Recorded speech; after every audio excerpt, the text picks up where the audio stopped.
Assalamualaikum warahmatullahi wabarakatuh. Halo pemirsa TVRI Bengkulu. Apa kabar? Semoga dalam keadaan baik, baik yang beraktivitas di rumah ataupun yang beraktivitas di luar rumah. Senang sekali saya Apriko Zuhri menemani Anda dalam acara Dialog Publik, tentunya edisi Jumat 2 April 2021. Tema kita pada hari ini akan membahas serapan APBN dan dana desa.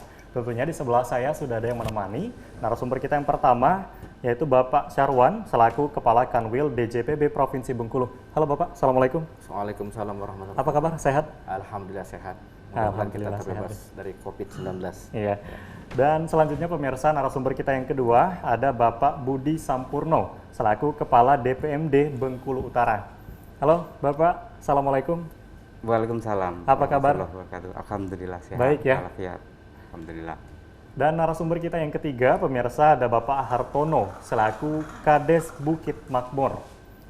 Pak Hartono, Assalamualaikum. Waalaikumsalam. Gimana kabarnya? Baik? Sehat, baik. Alhamdulillah sehat ya. Sehat. Dan pemirsa, pandemi COVID-19 tentunya memberikan efek bagi kehidupan dan berbagai sektor, seperti kesehatan, sosial, ekonomi, dan keuangan, sehingga memberikan tekanan untuk perekonomian negara. Usaha pemerintah untuk membangun perekonomian masyarakat Indonesia tentunya sangat serius, terbukti dengan dialokasikannya dana untuk memperkuat pembangunan desa.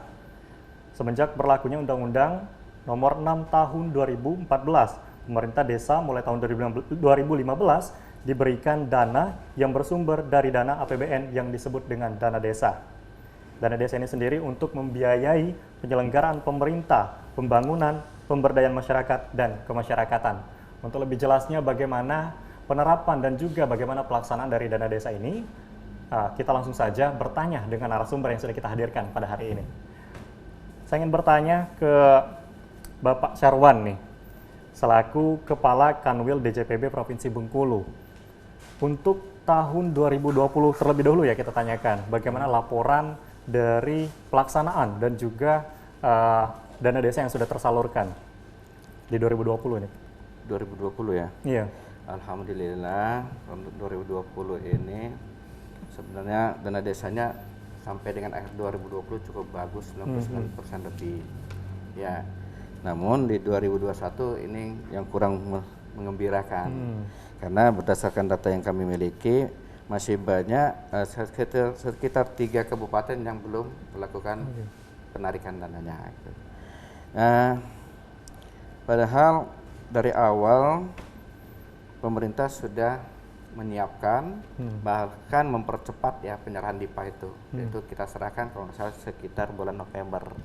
Harapannya semuanya langsung bergerak melakukan kegiatan-kegiatan baik itu proses pengadaan dan seterusnya. Nah, untuk dana desa ini sudah juga diwajibkan ya minimal harus menyediakan dana yang earmark atau penggunaan telah ditentukan yaitu untuk penggunaan dalam rangka penanganan COVID sebesar 8%. Nah, ini 3 kabupaten itu belum menarik dana ini. Itu. Oke, artinya dana desa di 2020 dikatakan cukup baik ya? Sangat baik, Iya. 99% lebih. 99% sudah tersalurkan. Betul. Untuk sisa dari dana desa ini sendiri dialihkan kemana, Pak? Ya, kalau di tahun anggaran tuh artinya terserap ya sebatas itu, sisanya memang dianggap hangus saja. Oke, seperti itu ya. Tidak bisa ditarik kembali. Artinya untuk tahun ini masih ada kurang lebih 3 kabupaten yang belum tersalurkan. Terhitung dari Januari hingga Maret 2021 ini ya. 2021, betul. Oke. Harapan kita menghimbau ke 3 kabupaten ini untuk segera melakukan, Mengajukan ya? Ya, mengajukan untuk pencairannya karena kita tahu bahwasanya COVID ini sangat berbahaya dan dana itu sebagai antisipasi ya jangan sampai COVID ini semakin menyebar di daerahnya. Oke, mungkin saya juga ingin bertanya ke Bapak Budi Sampurno terkait dengan anggaran desa ini sendiri ya, untuk dana desanya juga di tahun 2020 bagaimana pendampingan dan juga bagaimana penyaluran dana desa ini sendiri, apakah berjalan dengan baik juga? Baik, makasih. Jadi alhamdulillah di Kabupaten Bengkulu Utara kita kan ada 215 desa. Ya. Di tahun 2020 penyaluran dan alhamdulillah juga selesai. Ya. 100%. Artinya seluruh dana desa sudah tersalur ke rekening kas desa. Tidak ada kendala. Nah, kemudian terkait dengan pendampingan tentu saja kita punya juga pendamping desa, Pak. Di Bengkulu Utara ini ada sekitar 106 ya, mulai tenaga ahli pendamping P3MD, kemudian pendamping desa dan pendamping lokal desa, yang jumlahnya kurang lebih 106, dan ini ditempatkan di seluruh kecamatan dan desa. Tugas mereka adalah untuk mendampingi dari mulai perencanaan, pelaksanaan, pelaporan, dan sebagainya. Dan alhamdulillah kita punya itu sehingga bisa berjalan dengan baik. Dan tentu harapan kita juga, walaupun demikian, walaupun sudah didampingi dan sebagainya, masih juga harus dari pemerintahan desa yang paling pokok dan paling penting supaya tidak terjadi persoalan di desa, itu perlu adanya transparansi ya, pengelolaan dana desa itu paling penting. Transparansi yang paling penting kepada masyarakatnya sendiri, nantilah kepada orang luar. Masyarakatnya sendiri, karena memang kalau transparansi ini secara realitasnya dibuktikan dengan baliho ya, baliho APBD Des, kemudian juga baliho terkait dengan realisasinya. Itu harus juga dipublikasikan terutama di masyarakatnya sendiri. Kemudian juga kalau boleh juga kepada masyarakat lebih luas, itu lebih bagus lagi. Ya, artinya dari pendampingan sendiri tadi sudah ada pendampingan dari desa, kemudian pendampingan untuk lokal desa juga ya. Artinya memang difungsikan semua untuk mendampingi bagaimana dari mulai perencanaan sampai pelaksanaan ya. Pelaporan. Oh, sampai pelaporan juga. Dan pelaporan juga dan pelaksanaan di desa ini sendiri sudah berjalan dengan baik seperti itu ya. Ya, alhamdulillah berjalan. Walaupun ya tentu kendala masih kendala yang ada dihadapi, ya. kendala seperti apa? Terkait dengan waktu juga. Waktunya. Ya, dalam perencanaan kita di tahun 2021 terutama, memang apa yang dikatakan Pak Sarwan tadi betul. Ada beberapa yang masih belum ya. Karena PMK 222 juga Pak Sarwan itu terbit di Desember, tanggal 29 Desember. Karena acuan kita untuk pelaksanaan dana desanya PMK ya, PMK yang 222 itu, kemudian Permendes 13 tahun 2020 untuk prioritas dana desa tahun 2021. Kemudian kalau Permendagri kita sudah lama ada ya, Permendagri 20 tahun 2018 tentang pengelolaan keuangan desa, itu sudah dipakai. Ya, kalau regulasi yang terkait PMK dan Permendes, Permendes sudah lama juga, September 2020. Hanya di PMK itu terbit di 29 Desember yang diundangkan itu, sehingga kita mengikuti regulasi itu untuk diturunkan dan dijabarkan dalam peraturan bupati. Untuk menjabarkan itu tentu perlu waktu, sehingga pada per 31 Maret ini Bengkulu Utara sudah 15% lebih. Oh, 15% ya? Dari Januari sampai Maret? Ya, dari pagu anggaran.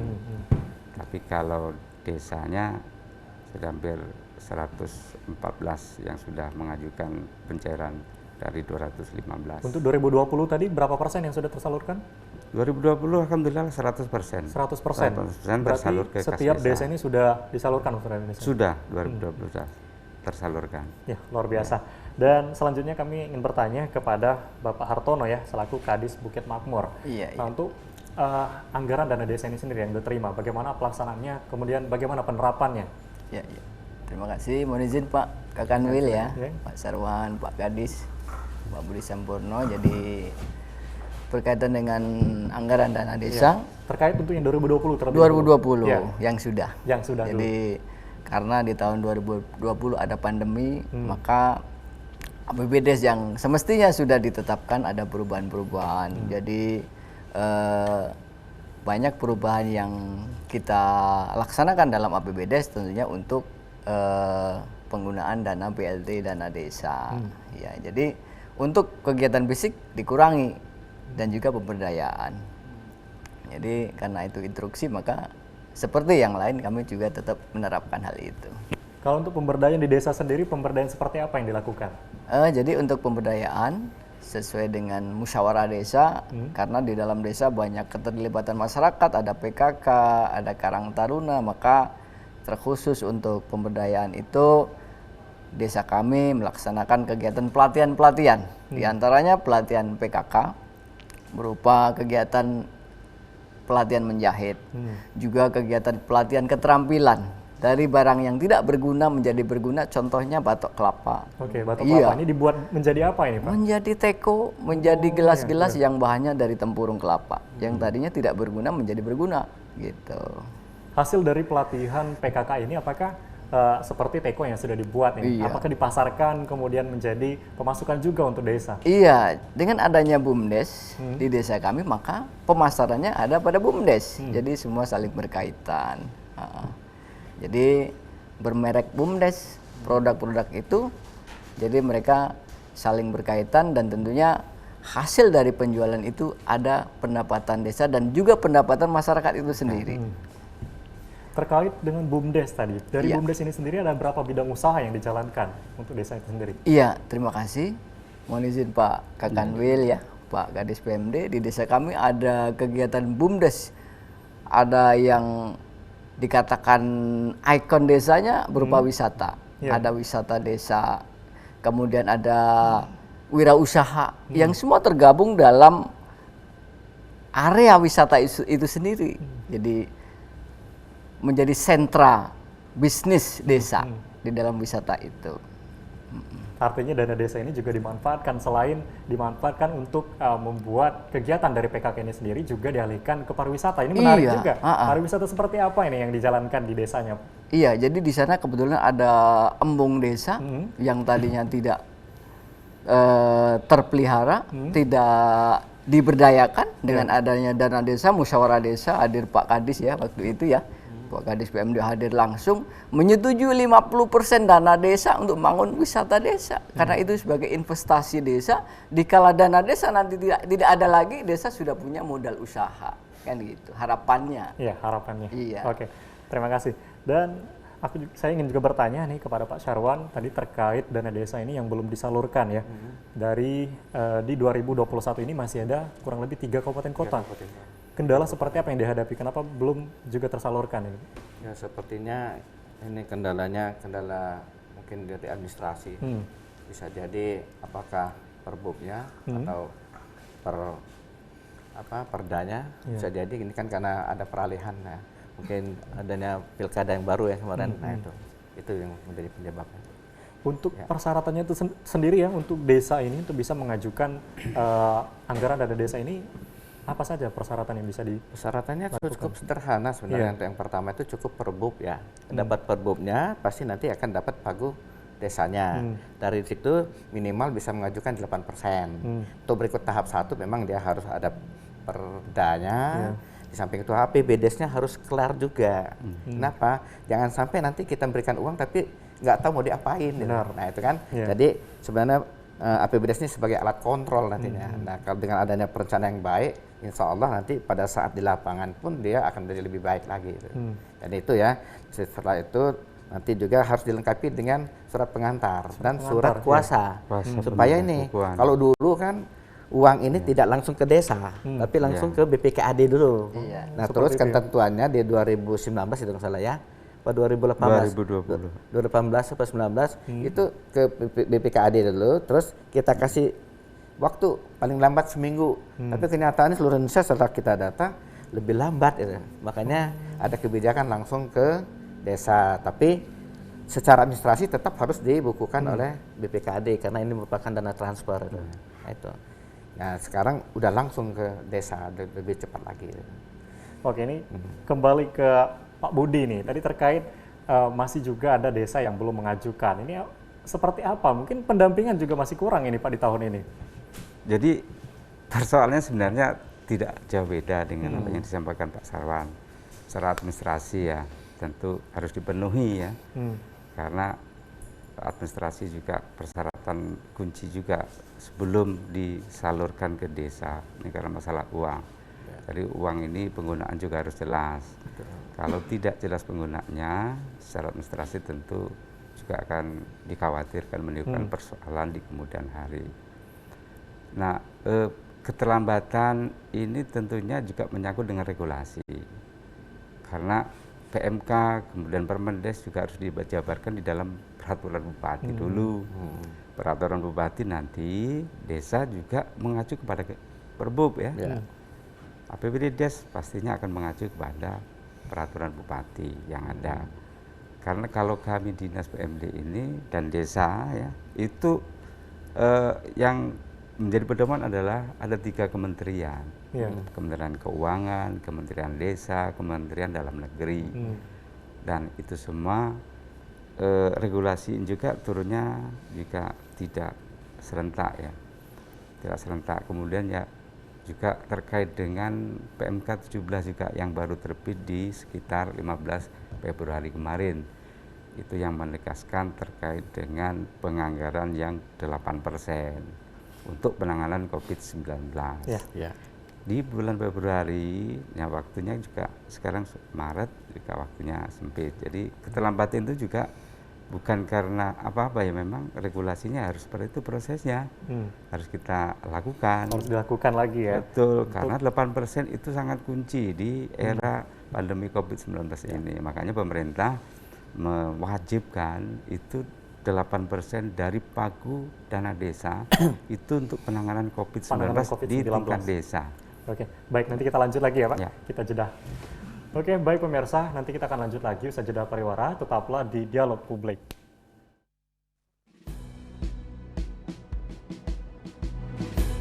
Jalani hari dengan 3 wajib, wajib iman, wajib aman, wajib imun.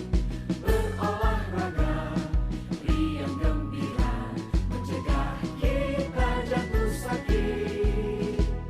Makanan bergizi tiap hari, tidur cukup itu pasti. Dan janganlah panik, berdoa tiada henti. Wajib iman, aman, imun. Pakailah maskermu, jagalah jarakmu, cuci tanganmu selalu.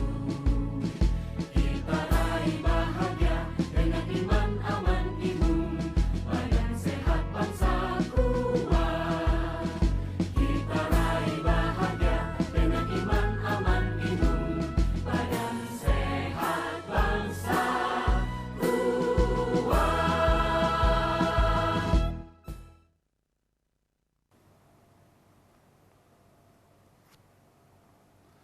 Assalamualaikum warahmatullahi wabarakatuh. Saya Dharma Setiawan, Kepala TVRI Stasiun Bengkulu, mengucapkan selamat Hari Penyiaran Nasional yang ke-88, 1 April 2021 kepada Komisi Penyiaran Indonesia.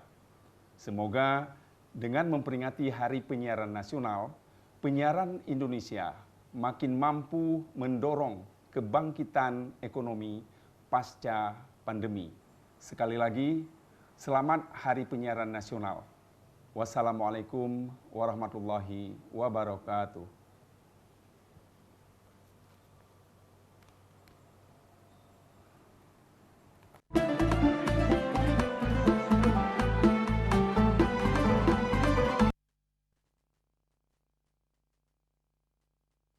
Ya pemirsa, terima kasih Anda masih menyaksikan Dialog Publik. Dan tentunya tema kita pada hari ini masih membahas serapan APBN dan juga dana desa.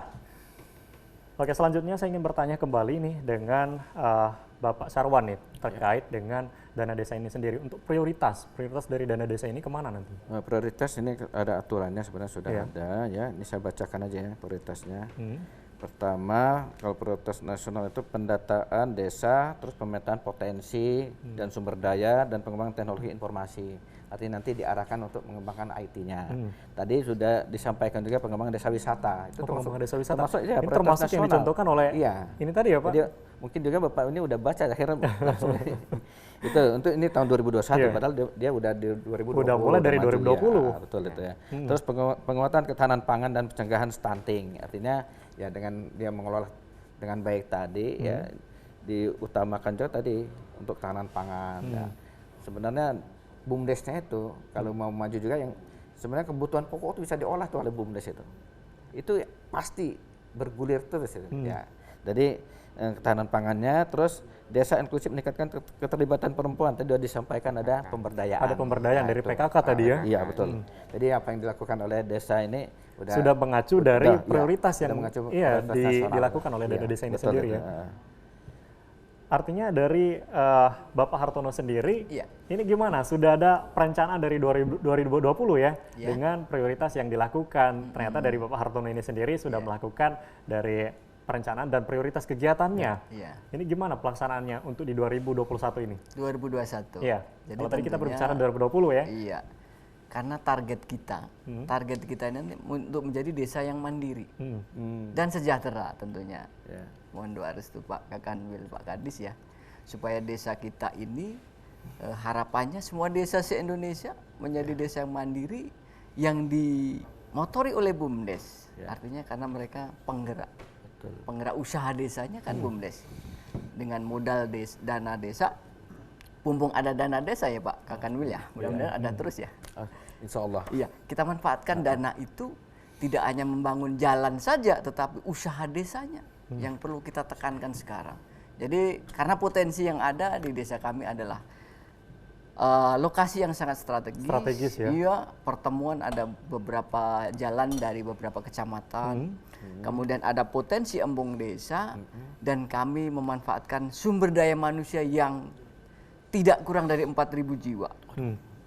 Tentunya di sana ada paling tidak 3.000 Oke, orang tahan dewasa. dulu Pak. Iya. Kita jawab telepon terlebih dahulu ya.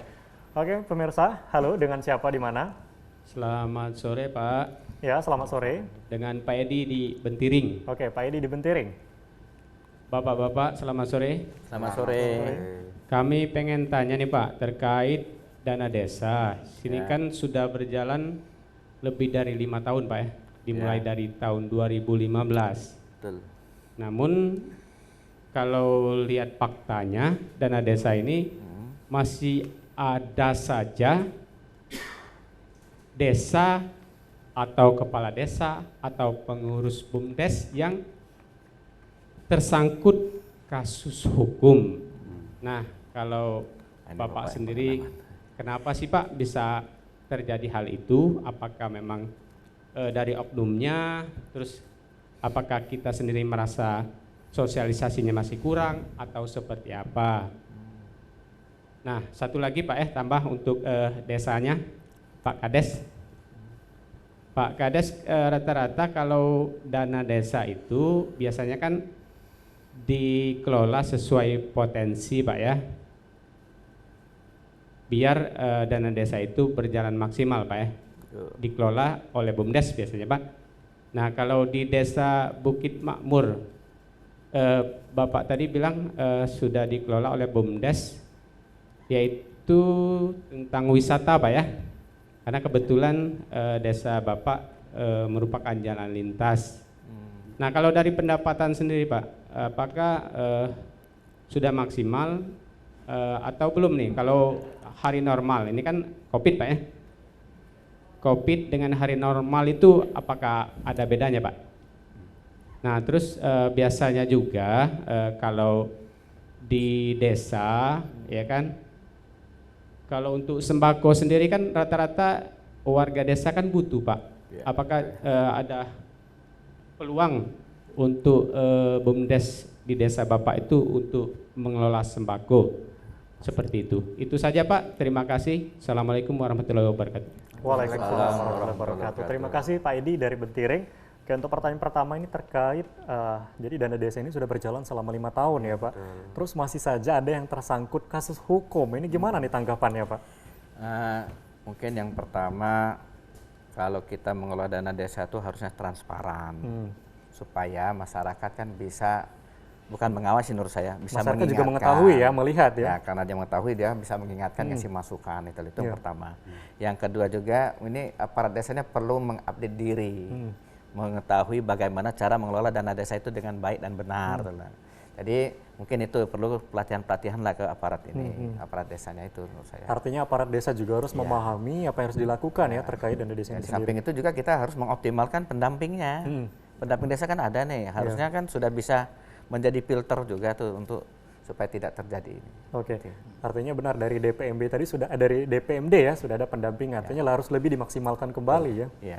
Oke, untuk yang pertanyaan kedua nih dari Pak Edi terkait dari Desa Bukit Makmur ya tadi Pak, Iya. terkait BUMDes-nya. Nah, ini kan BUMDes-nya kalau dikatakan maksimal sudah dikatakan maksimal ya dengan kegiatan dari 2020 dan sudah banyak yang dilakukan dari BUMDes-nya.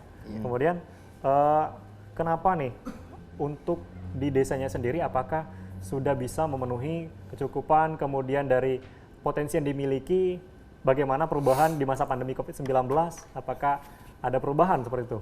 Ya. Makasih Pak Edi sebelumnya telah menyimak acara kita. Iya. Jadi tentunya di luar sana banyak yang support ya. Perhatian dengan kegiatan ini. Terima kasih. Jadi seperti yang disampaikan Pak Edi bahwa secara umum di Cuplik tadi banyak desa yang terjerat kasus, kan gitu.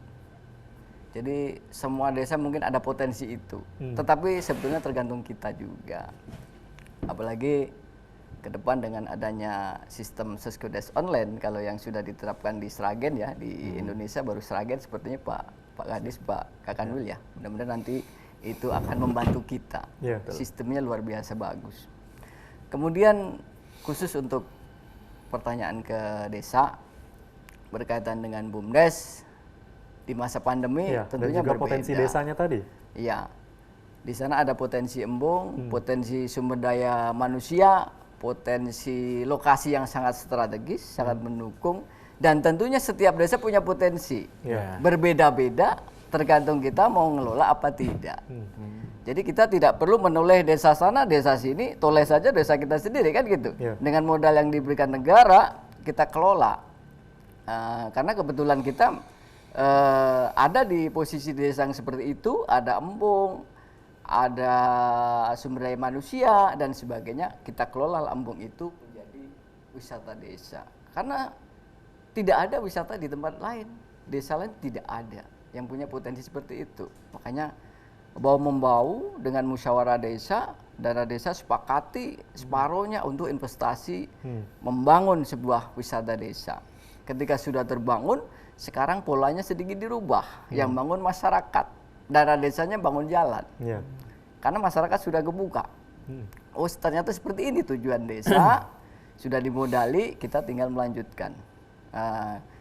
Sekarang di posisi pandemi dan tidak pandemi tentu berbeda. Di bagaimana posisi, dengan pendapatannya seperti itu? Di posisi new normal sekarang, dari data yang ada, rekap setiap bulan, untuk bulan Februari, Maret belum direkap nih, Februari 7 juta. 7 juta itu? Iya, 7 juta keuntungan bersih.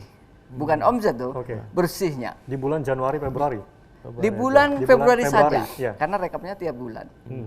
Jadi update terakhir itu pendapatan bersihnya 7 juta. Kalau terhitung 1 tahun di 2020?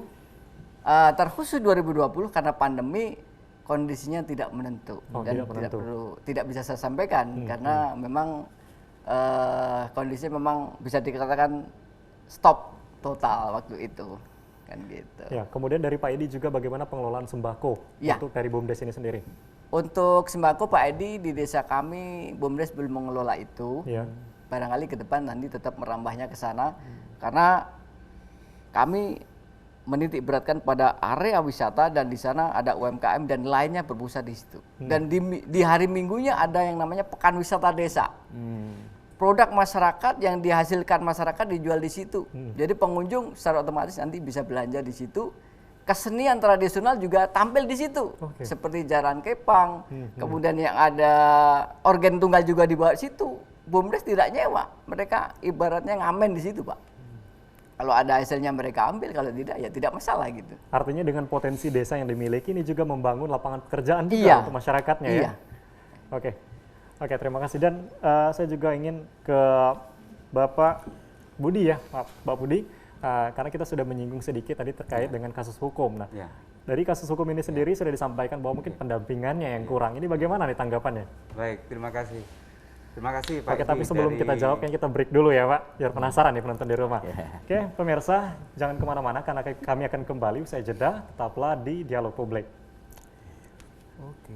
Tadi Pak apa? Pak Edi. Untuk melindungi diri kita, keluarga kita dari penyebaran COVID-19. M pertama, menggunakan salam syar'i. M kedua, menggunakan masker.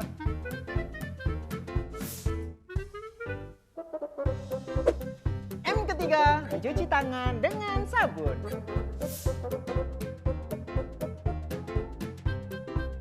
M keempat, menjaga jarak.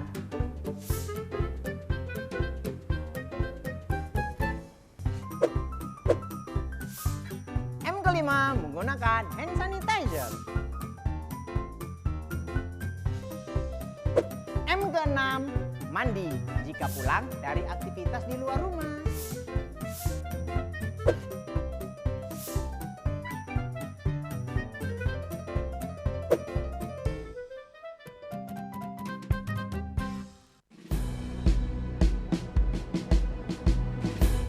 Jalani hari dengan tiga wajib, wajib iman, wajib aman, wajib imun. Berolahraga, riang gembira, mencegah kita jatuh sakit. Makanan bergizi tiap hari, tidur cukup itu pasti. Dan janganlah panik, berdoa tiada henti.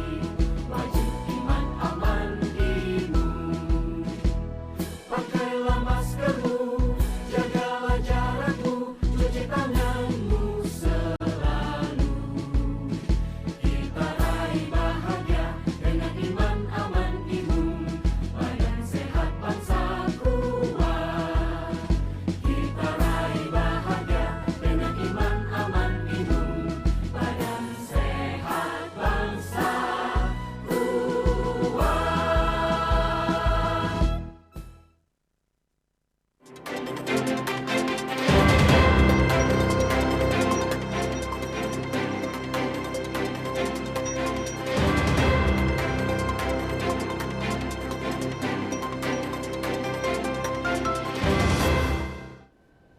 Terima kasih pemirsa, Anda masih menyaksikan Dialog Publik edisi Jumat 2 April 2021. Dan kami juga mengingatkan kembali untuk pemirsa yang ada di rumah untuk bisa berdialog interaktif bersama kami, bisa melalui TVRI Bengkulu di 0736215541. Kami ulangi di 0736215541. Baik, kita kembali ke pembahasan sebelumnya. Ini terkait dengan kasus hukum tadi yang terjerat ya desa ini sendiri. Bagaimana pendampingannya? Tanggapan ini, Pak? Baik, terima kasih Pak Edi atas responnya terhadap dialog pada sore hari ini. Jadi memang terkait dengan ada ya beberapa, tapi banyak juga yang bagus desa. Itu kasuistik ya. Dan kita dana desa mulai 2015 sampai hari ini 2021 sudah 6 tahun kita berjalan. Dan tentu harapannya memang dengan 6 tahun ini semakin bagus dan semakin baik. Nah, di sisi lain memang kita secara pribadi yang namanya ada niat, ada kesempatan Pak Sarwan, itu yang terjadi peluang. Walaupun bagaimanapun kita buat prosedur, bagaimanapun mekanismenya kita sebaik-baiknya, sistemnya baik, tapi kalau dari sisi niat dan kesempatannya ada, itu juga bakal terjadi. Oleh karena itu memang kita juga selalu memberikan pembinaan terkait dengan integritas ya. Integritas dari pengurus BUMDes itu yang zaman kini emang sulit Pak dicari, karena BUMDes ini juga nggak bergaji, artinya gajinya sangat kecil dari keuntungan BUMDes. Nah, oleh karena itu tentu memang pengawasan yang paling efektif adalah dari masyarakat desa sendiri, Pak. Dari masyarakat, kemudian dari BPD. Ketika ada mungkin jalannya agak bengkok sedikit, ya tentu masyarakat dan BPD mengingatkan pemerintah desa supaya berjalan dengan baik dan lurus.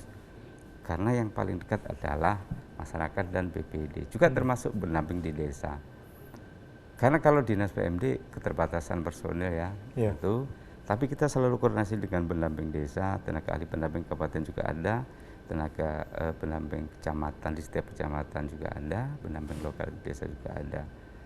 Dan hal semacam itu bisa saja terjadi kasus yang menjerat baik itu direktur BUMDes maupun teman-teman Pak Kadis juga. Nah, oleh karena itu harapan ke depan transparansi tadi yang saya sampaikan itu sangat-sangat penting. Baik itu berupa baliho dipasang di balai desa, di tempat strategis, mau di tempat-tempat lain supaya masyarakat tahu. Masyarakat tahu dan melihat ya. Dan melihat, ketika tidak direalisasikan masyarakat akan bertanya kepada pemerintah desa, Pak Kades kenapa belum dilaksanakan? Ya. Diingatkan, Pak Kades diingatkan. Nah mudah-mudahan ke depan tentu terima kasih banyak ini masukan dari Pak Edi terkait dengan hal semacam itu menjadi perhatian juga serius bagi pemerintah khususnya di kabupaten yang tentu pelaksana teknisnya adalah Dinas PMD dan jajarannya.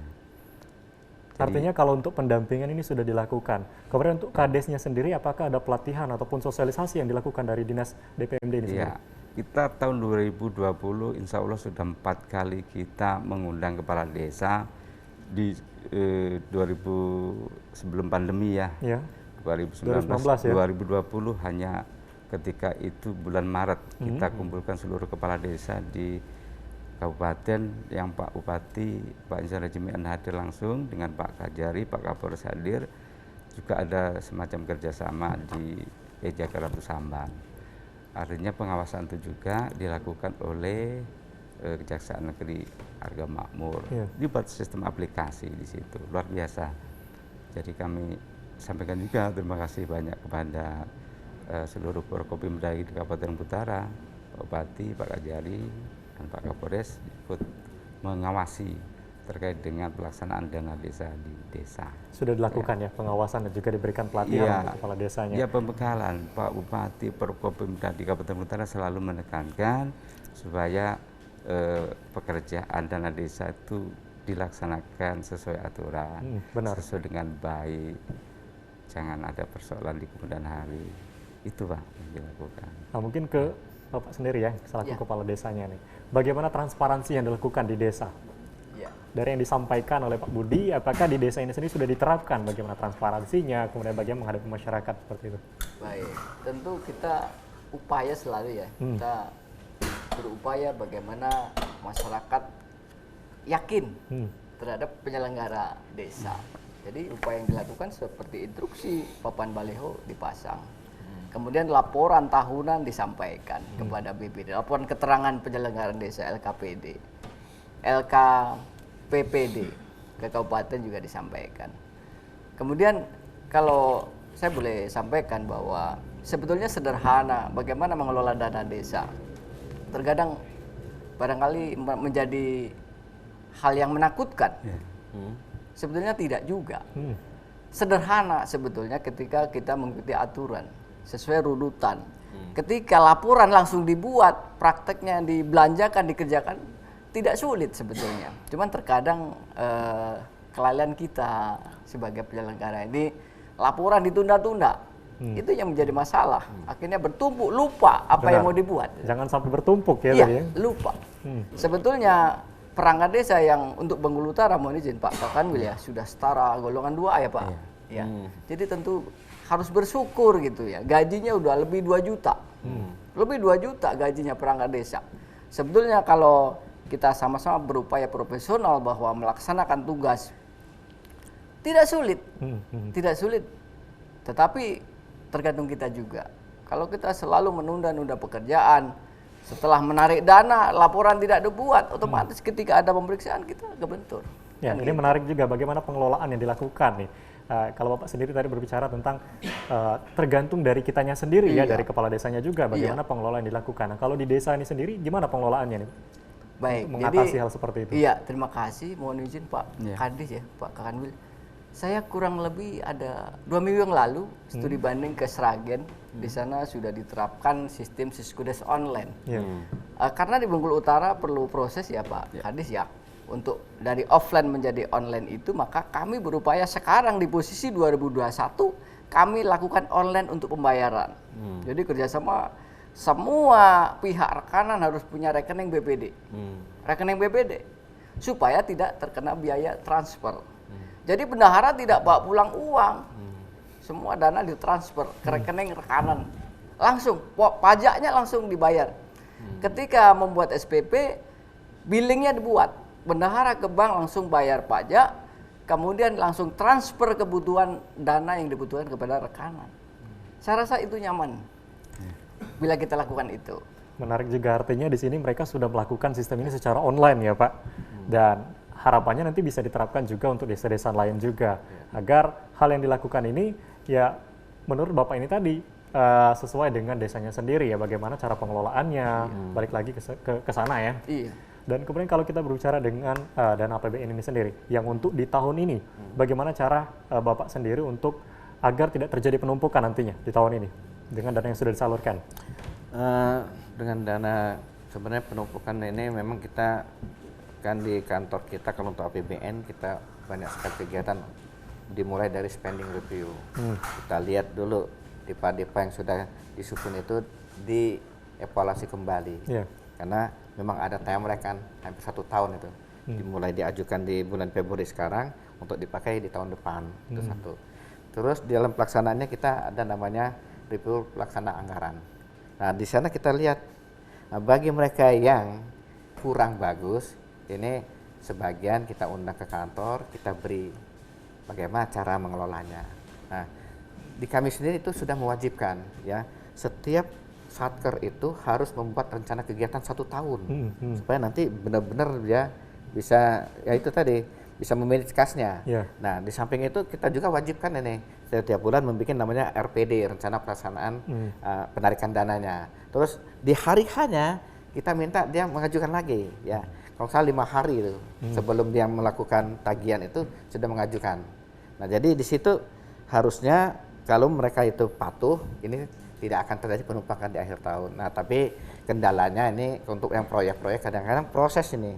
Untuk yang bersifat fisik kan dimulai dari perencanaan dulu. Habis perencanaan selesai baru nanti lelang pengawasan dan fisik. Nah, ini. Nah, harusnya ini perencanaannya bukan di tahun berjalan, harusnya di tahun lalu waktu tahun kita lalu sudah melakukan itu. perencanaan, Nah, kemudian di tahun ini kita menerapkan ya. Di tahun yang berjalan ini kita sudah bisa lelang itu, lelang pengawasan dan fisik di awal-awal itu. Nah, memang karena ada isu pandemi kadang-kadang menjadi alasan juga. Tapi itu semua kan harusnya bisa diatasi. Apalagi dengan IT sekarang kan kita tidak perlu datang tuh. Kita di KPPN nggak perlu lagi satker itu datang ke KPPN. Cukup dengan mengupload data tagihannya melalui SPM, nanti teman-teman di KPPN itu langsung gitu. Jadi nggak ada tatap muka lagi kita, semuanya sudah online. Nah, itu tadi fungsi IT yang sebagaimana disampaikan. Ini saya mengimbau juga nih untuk Bengkulu Utara, segera saja melakukan online tadi. Online itu kan tinggal bekerja sama dengan BPKP di Provinsi Bengkulu, supaya dari Bengkulu Utara segera menerapkan sistem online dan jangan harus 100% jangan, Mbak. Seberapa desa siap masuk dulu untuk memacu yang lain. Kalau nunggu 100% nggak akan terjadi nih, lama. Karena mungkin hambatan di sinyal jaringan. Nah, jadi misalkan ada berapa ratus, ada 100, yang siap 20 dulu Pak, nggak apa-apa. Itu lebih baik.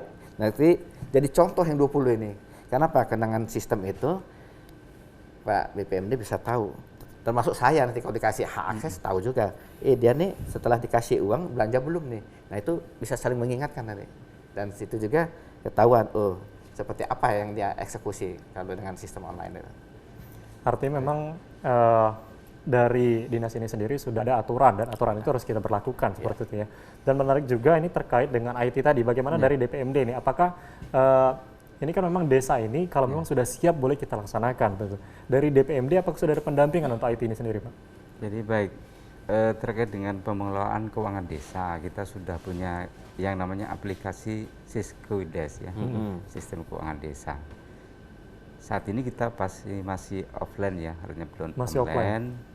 Dan bulan ini juga kami kirim 1 staf dan 1 kepala desa untuk studi banding ke Sragen, sudah dilaksanakan. Insya Allah dengan tidak waktu lama lagi kita juga akan terapkan.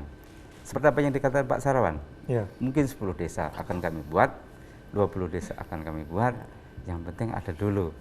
Betul. Dan itu sudah kita lakukan, kebetulan staf kita dan Pak Kades juga ke Sragen nanti juga. Desa Bukit Makmur ini sudah menjadi percontohan juga ya untuk IT-nya. Ke Sragen untuk belajar terkait dengan Siskuides online. Jadi nanti semuanya dibayar secara online dibayar secara non tunai, sehingga peluang-peluang apa yang disampaikan Pak Edi juga agak berkurang ya Pak Kades ya. Oke. Kita akan coba itu. Untuk Pak Hartono sendiri, dana yang saat ini di tahun 2021 ini sudah ada dana desanya, sudah cair? Untuk tahun 2021 yang masuk baru yang 8%. 8%? Iya. Ini dana apa 8% ini? Dana untuk dana tidak terduga penanganan COVID. Oh, penanganan COVID. Iya. Jadi memang dana desa ini memang ada bagian-bagiannya ya Pak, seperti dana mandiri, kemudian dana bantuan COVID, kemudian yang kemarin juga ada dana BLT ya. Jadi tahun ini memang sudah ada banyak bagian, itu gimana? Itu memang diwajibkan karena kita lagi pandemi, kan masyarakat kita dengan kebijakan tinggal di rumah kan tidak ada penghasilan nih. Iya. Nah, untuk masyarakat yang miskin itu, ya ini dibantu melalui tadi Dana bantuan COVID? tunai. Enggak, bantuan tunai. Terus untuk COVID itu memang disediakan 8% wajib. Kenapa? Kita nggak tahu nih siapa yang menjadi penyebar virusnya nanti. Iya. Kita nggak tahu kan. Mudah-mudahan di desanya nggak ada gitu. Tapi antisipasi misalkan ada, itu kan sudah disediakan dana untuk penanganan. Atau diantisipasi juga, yaitu tadi apakah diberikan masker untuk masyarakatnya, Iya. apakah misalkan diberikan semacam apa ya? Hand sanitizer. Nah, bisa hand sanitizer. Iya. Atau juga mungkin Penyemprotan, itu fasilitas untuk umum. daya tahan tubuhnya Iya. bisa juga. Berikan Tergantung vitamin atau bentuk apa seperti itu ya. kegiatan-kegiatannya Iya. yang berhubungan dengan COVID. Jangan sampai Benar, COVID benar. itu ya menyebar, itu gunanya 8%-nya itu. Jadi memang 8% wajib, BLT wajib. Nah, BLT wajib ini sesuai dengan masyarakatnya. Ya. Kades bermusyawarah dengan BPMD. Nah, ini yang menetapkan jumlahnya, ya. Nah, jangan sampai juga bilang, wah tidak ada. Kalau tidak ada lebih bagus. Cuma dia harus bikin pernyataan. Surat pernyataan. Nah, itu pernyataan. Tapi kalau misalkan surat pernyataan sudah ada, dia tidak bayar, ternyata ada nih. Misalkan nanti yang teriak masyarakatnya, ini bisa kena hukum juga nih, kena sanksi nanti. Tapi sesuai dengan ini, bisa dibuktikan nggak yang teriak ini benar-benar miskin nggak gitu. Karena nanti yang menerima bantuan itu harus satu saja. Tidak boleh terima banyak bantuan dia. Kan ada PKH, Ya. ada bantuan sosial tunai, Oke. ada prakerja, ada apa lagi itu? Banyak sekali. Nah, diantaranya juga ada ini, Oke. apa yang BLT. tadi BLT. Ada juga kan nanti bantuan BPUM untuk itu untuk UMKM. UMKM. Ya, kalau udah dapat UMKM masa minta lagi, nggak mungkin dong. Itu satu. Terus prakerja. Ya, itu. Jadi kalau salah satu ini udah dapat, dia nggak boleh dapat. Pokoknya satu aja, nggak boleh ya itu ya. Oke, berarti banyak sekali bagian-bagiannya tadi ya. Bukan, Itu menarik enggak. juga nih, Yang Mas bagian Indra. dari Indonesia cuma Prioritas, dua ya. aja. Iya. Satu COVID, Dengan dua BLT, tunai langsung tiga juga. silakan untuk sisanya untuk desa. Hmm. Apakah mau dibumdeskan lagi, diperbesar? Apakah dia membangun sarananya, apa memberdayakan masyarakat dengan membuat pelatihan-pelatihan? Gitu. Oke, menarik sekali. Kita break dulu ya Pak. Oke. Ya pemirsa, kami akan lanjutkan nanti setelah usai jeda pariwara. Tetaplah di Dialog Publik. Ingat, lakukan 6M untuk melindungi diri kita, keluarga kita dari penyebaran COVID-19. M pertama, menggunakan salam syar'i. M kedua, menggunakan masker.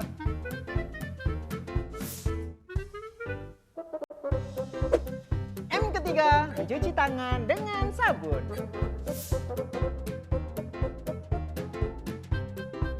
M keempat, menjaga jarak.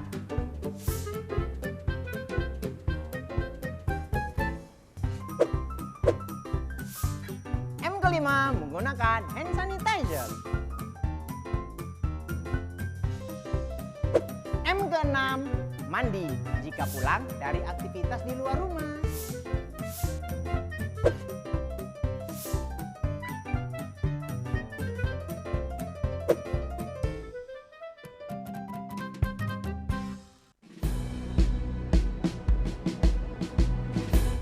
Jalani hari dengan 3 wajib. Wajib iman, wajib aman, wajib imun.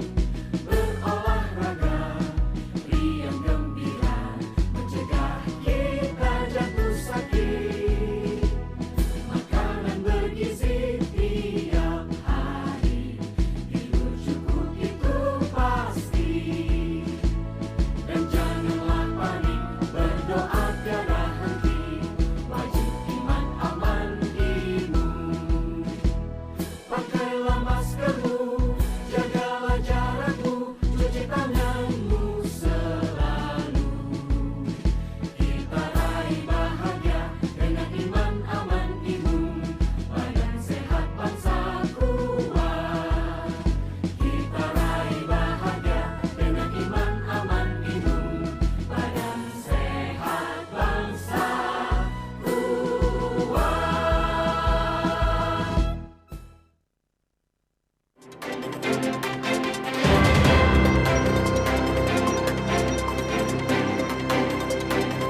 pemirsa, Anda masih menyaksikan Dialog Publik edisi Jumat 2 April 2021 dengan tema Serapan APBN dan Dana Desa.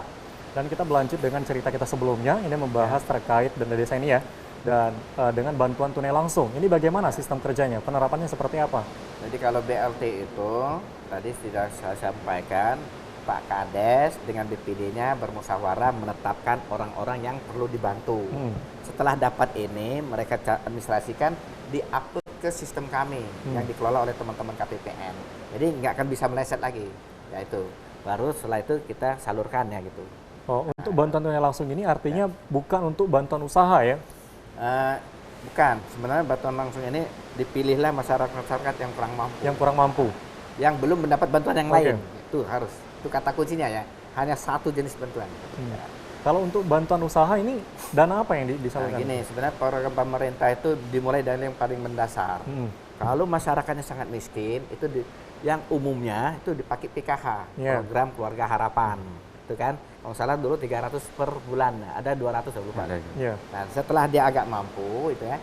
Nah, ini harusnya dia bisa mendapatkan pembiayaan dari UMI, Ultra Mikro. Itu pinjaman mulai dari 500.000 ya, awal-awalnya sampai 10 juta. Kalau nggak sekarang sampai 20 nih. Nah, ini untuk yang emak-emak di pasar, yang dagang-dagang pisang goreng, dagang-dagang bakso, nah itu bisa tuh. Nah, ini adalah uang pemerintah yang dikelola oleh BLU namanya PIP, ya, Pusat Investasi Pemerintah. Iya. Nah, dari PIP ini kan nggak bisa langsung ke masyarakat. Masyarakat ini kalau tahu itu dari pemerintah, kadang-kadang kan langsung, wah, ini uang pemerintah nggak balik lagi. Nah, ini kan dikelola secara bisnis nih. Iya. Nanti dari PIP ini disalurkan lagi ke Pegadaian, ke PT Bahana, terus ke PT PNM. Nah, ke Pegadaian ini bisa juga pinjam tadi. Terus ke PT Bahana ini, UMI ini sebaiknya itu berkelompok. Iya. Berkelompok, misalkan dia 10 orang. Nah, 10 orang sepakat nih, nanti wajib ya mengangsurnya semua tuh 10. Oh, artinya melakukan pengajuan Ya. 10 orang ini Ya. per kelompok tadi ya? Nah, terus kalau misalkan saat mengangsur, macet nih 1 orang, ini harus ditanggung oleh 9 orangnya. Oh, seperti itu. Iya. Tapi ada tapinya nih, yang menyalurkan tadi mendampingi, Oh, harus iya, mendampingi iya, iya. nih, mendampingi, memberikan ilmu terkait dengan bagaimana cara berusaha, bagaimana meningkatkan kualitas dan seterusnya kan. Nah, biasanya di akhir acara penagihan ini kita beracara dengan doa, mengingatkan utang harus dibayar sampai akhirat itu. Nah, ini. Nah, terus ke depan pemerintah ini sudah menyiapkan program. Program apa ini Nah, disediakan? program untuk ini kerjasama dengan Pemda terkait misalkan Pemda mempunyai program pelatihan untuk UMKM-nya. Ya. Nah, silakan itu. Nanti dengan syarat Pemda ini membuat program sekaligus menunjuk masyarakatnya siapa aja. Ya, by name by address. Jadi orang-orangnya jelas. Ya. Nah, nanti diajukan. Nah, itu nanti setelah dinilai pemerintah pusat akan memberikan bantuan. Artinya kita sudah melihat dulu orang-orang yang Betul. akan diajak untuk Betul. melakukan pelatihan UMKM ini sendiri ya. Iya. Nah. Oke, mungkin ke DPMD sendiri untuk pembinaan dari usaha ini sendiri, apakah ada dari dana usaha? Jadi terkait dengan kalau usaha kecil di koperasi Iya, ya nanti ya, koperasi ya. UKM. Jadi apa yang disampaikan Pak Sarawan tadi betul, bahwasanya prioritas penggunaan dana desa di tahun 2021 yang wajib harus dianggarkan di setiap desa adalah bantuan langsung tunai. Bantuan langsung tunai tadi. Ya, kemudian penanganan COVID-19 yang 8% wajib. Yang namanya wajib, kalau tidak dianggarkan pasti ada sanksi. Ya, kalau BLT tidak dianggarkan, nanti sanksinya di tahap kedua pencairan dipotong 50% oleh Pak ada Sarwan. potongan 50% ya? Betul. Pak Sarwan yang memotong nanti. Kemudian kalau tidak dianggarkan penanganan COVID yang 8% tadi juga ada sanksinya. Sanksi juga. Kemudian di luar itu betul nanti silahkan dipilih sesuai prioritas penggunaan dana desa kita ya. Prioritas kita kan 3 penggunaan dana desa ini. Apa saja tuh 3 prioritas ini? Yang pertama untuk pemulihan ekonomi nasional dan rangka untuk mendukung itu. Terus Kemudian mendukung sektor nasional, prioritas seperti nasional. stunting juga sebenarnya itu wajib dianggarkan. Yang ketiga adalah untuk adaptasi kebiasaan baru. Adaptasi kebiasaan Nah, baru. adaptasi kebiasaan baru tadi itu terkait yang 8% tadi itu untuk itu. Kemudian BLT itu untuk adaptasi kebiasaan baru. Nah, 8% itu peruntukannya di desa nanti silahkan desa membuat perencanaan posko di desa.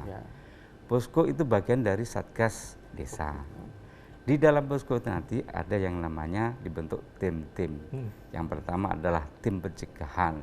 Yang namanya pencegahan tugasnya pasti sosialisasi terhadap masyarakat dan sebagainya. Tim penanganan, ada tim pembinaan, ada nanti tim pendukung. Nah, 8% yang jumlah variasi setiap desa mungkin ada 50, ada yang 80 juta itu diperuntukkan setahun untuk penanganan COVID-19 supaya masyarakat bisa terjamin kesehatannya.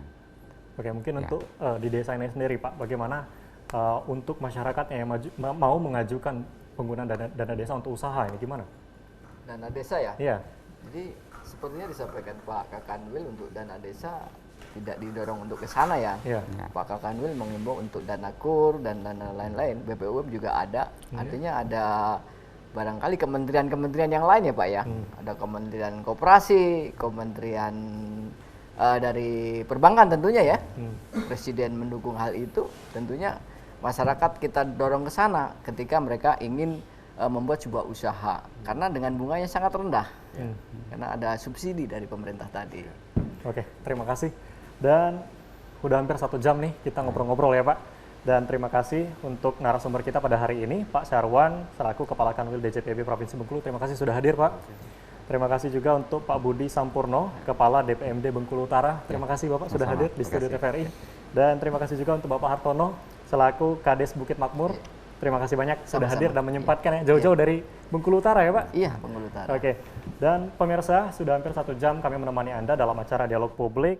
Dan tentunya dari pembahasan kita dan tema kita pada hari ini membahas serapan APBN dan dana desa. Artinya prioritas penggunaan dana desa di bidang pemberdayaan masyarakat desa bertujuan untuk meningkatkan kapasitas warga dalam pengembangan wirausaha, peningkatan pendapatan, dan juga perluasan skala ekonomi individu warga dan juga kelompok masyarakat.